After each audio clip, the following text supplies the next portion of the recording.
Welcome to Rambunctious Reddit, where the drama's real, the names are fake, and the stories are straight from the wildest corners of the internet.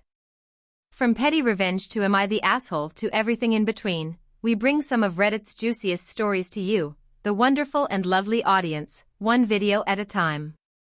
Let's get started. Am I an asshole for not moving my girlfriend's mother in permanently? Credit goes to prestigious North 855. So I've been in a relationship with my girlfriend for 5 years now. We've been living together for 2 years. It's been nice. We had some time where we lived with roommates and it was a pain, but now that we have our privacy, I love it. This is something I've always wanted for years. Once you move out on your own, you understand and never want to go back. For the past year, my girlfriend's mother has been battling a divorce. It was talk for years, but finally, not sure what straw broke the camel's back considering they have been married for 25 to 30 years, she went through with it and it's been going on ever since. Since then, however, her mental issues have grown, which is understandable, but she comes from an old-school Latina-like background where therapy is not a priority and put on the back burner, and in the last 3/4 months she calls my girlfriend via feet, because we live in California and she lives in New York, and says things that are just not normal, and she's really letting this get to her and doesn't take the help that's offered to get back on her feet mentally. I understand it's easier said than done, but you have to make an effort. I went through depression before and it took me making the effort to want to change. Back to the story. So my girlfriend said it's looking like it's final and she's gonna come into some money soon, but not a ton, and she wants her to come to California, which I think is a great idea. What's asked after, though, definitely raised concerns. My girlfriend tells me California is expensive, so she probably cannot live on her own. As a native of this state, it's definitely true. So she then asks, can my mother move in with us? I'm very puzzled by this question, and I don't mind her living with us temporarily, but when I ask for how long, she states, well, permanently. We could probably buy a house together or rent a 2-bedroom apt and live in it. I was thrown off and definitely on the fence. I love her mother, but I have no desire to live with her. Temporarily to help her get a new start? 1000%, but to live with her permanently even when we eventually get married and have kids? Hell no. She's shown zero signs that she wants to help herself mentally, so I don't think I'm obligated to live with her mother forever. It sounds like living in misery. I know how people get when their mind isn't 100%, and that's just another problem on top of it. For another context, I believe she's 61 or 62. Not exactly elderly age by definition. Doesn't need any type of caretaking. So am I the asshole for not wanting to live with her mother forever? Am I the asshole for not sharing my leftovers with my boyfriend? Credit goes to I love you, stranger. My boyfriend, 31M, is convinced that it's a red flag that I, 27F, don't want to split my leftovers with him. Basically, he's much larger than I am, so he always finishes his meals when we go out, and since I'm smaller, I tend to eat half and save the rest as lunch for the next day during work. Recently, he's been arguing that it's selfish of me to not share those leftovers with him if he asks for some. For example, if we are at the restaurant and he's finished and I'm waiting to box mine up, and he says, can I finish that? I said no because I wanted it the next day. He thinks that's greedy. Sometimes he's paying for these meals, sometimes I'm paying, but I personally don't think payment matters. I was raised in a more selfish way where my multiple siblings and I would fight over food, and my parents weren't very generous either, so it is a little ingrained in me. Whereas my boyfriend was raised in a very generous, sharing household, so he was a bit alarmed that my knee-jerk reaction was no. Which I can understand. He says that if I asked for his food, he wouldn't hesitate to give it to me. He says he would give me the shirt off his back. I guess I am just of the mindset that my meal is mine, and of course he can have a few bites, but I really want to save it for the next day. He's come up with a rule that if we're going out to a nice fancy restaurant for an occasion, whatever food is left over we will equally split. However, keep in mind he always finishes his own food. Curious to see if I'm the asshole? Is it selfish of me if I don't want to share my leftovers? Am I the asshole for standing up for and by my husband? Credit goes to OK Stress 2529. A little background: I 44F have always helped and defended my mom 67F in any situation, arguments she started, divorces etc. I began hearing stories from multiple people that she was degrading me as a mother and daughter years ago, identical stories.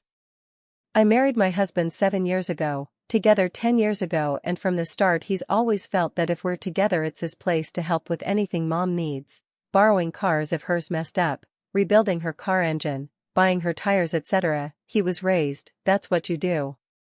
Not to mention he's taken care of me through multiple heart attacks and surgeries. My mom in her previous divorce has spent 15 years saying how she wasn't treated like family because she was a stepmom by her ex's family.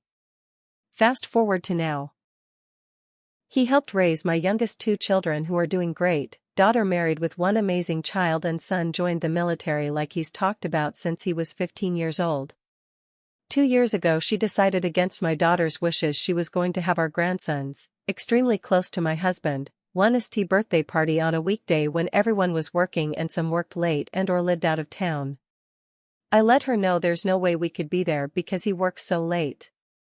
I couldn't drive myself, I'm legally blind. She proceeded to tell me it doesn't matter if he comes, he's just a step-parent. This ruined any respect I had for her. Listening to her complaints for years of being treated that way, and she said that to me. I calmly informed her we will not be there and I will never put up with my husband being treated like this. My mom has always had a belief all truck drivers are cheaters and abusers. She put up with that out of her exes, even though my spouse is none of those things. She has accused me of elder abuse for not answering her calls and told my daughter by text she wasn't going to include me in her will because I'd put my husband before her. I saw the message that included instructions on how to disown me through her will. Of course my alcoholic pill-abusing SNL said myself and my daughter were lying and I was a no-good mother and I was only trying to cause trouble by letting my brother and sister know what she was sending around and that I didn't want them to think I hold any anger or anything towards them in any way. Just BC my mom and I weren't speaking. No, leave her alone, stop attacking people over something you're not involved in or anything from my brother. I have continued to receive guilt-tripping and hateful messages from my mom for 2 years now while sending messages to my daughter trying to get her to take her side at the same time. So I'm asking, am I the asshole for standing up for my husband and my beliefs after she decided he's just a step-parent after all he's done? Am I the asshole for not letting my ex or his girlfriend see my baby? Credit goes to Anonymous Person 3. My ex and I haven't gotten along since we divorced 4 years ago. He has created fake pages to stalk me, called Child Protective Services on me, attempted to get my now husband to leave me before we ever got married, and put our child at risk. The list goes on, but I won't name everything. His girlfriend has been around since before we got divorced, and before anyone asks, yes, they did have an affair. Fast forward to now. Our child is in 2nd grade and spends time with their dad and his girlfriend during breaks. I recently got remarried and had a new baby. I don't want my baby around my ex and his girlfriend or to even see them for obvious reasons. My child has asked their dad if he wanted to see the baby and he said something along the lines of I wouldn't mind. I said no and that their dad didn't need to see the baby and left it at that. Here's where I might be the asshole. My child video chats with their dad or his girlfriend sometimes.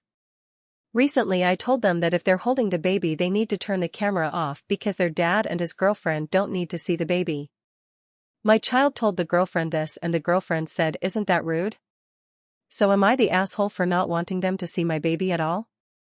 They have both attempted to make my life difficult on multiple occasions, and I don't want them to have anything to do with my baby at all. I barely like them having anything to do with my oldest child due to several incidents, but that's their father. Edit TOADD, there was an order granted to me in court for my protection with regard to this ex. So, I'm just trying to protect the baby and my older child as well. Edit number 2, I have never badmouthed the oldest dad to them or around them. I simply said that they didn't need to see the baby right now and did not elaborate further. The oldest does have an excellent relationship with the baby and helps out a lot. I've done my best to keep them out of the toxicity even when this ex has not. My biggest concern is my baby being shown to other people by X via screenshot or somehow involved in anything unnecessary. Hubby feels the same way as he has been dragged into things by this ex before.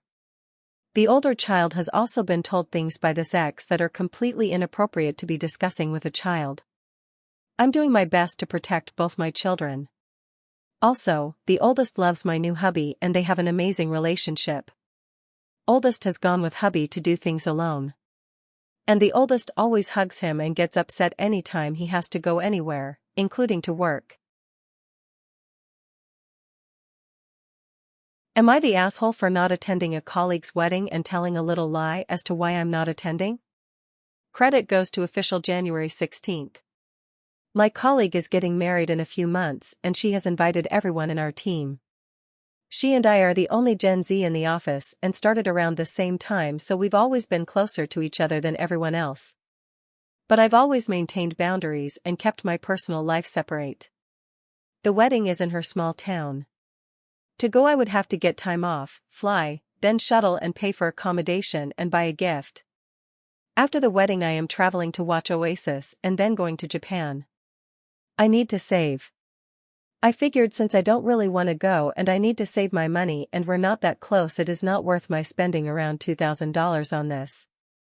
I didn't tell her I didn't want to go, I just told her I have a lot going on that same week. She said that's okay and that was it. During my lunch break, I went to a cafe and my mum asked if I had told her and I texted my mum about what happened. I didn't know another colleague was standing behind me reading my messages. When I came back to the office, said colleague had told everyone in our team what I had texted my mum. I told her that it was very nosy and rude and none of her business.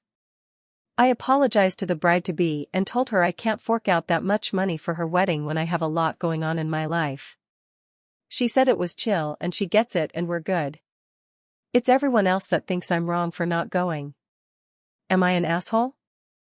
Thanks for watching. Moi.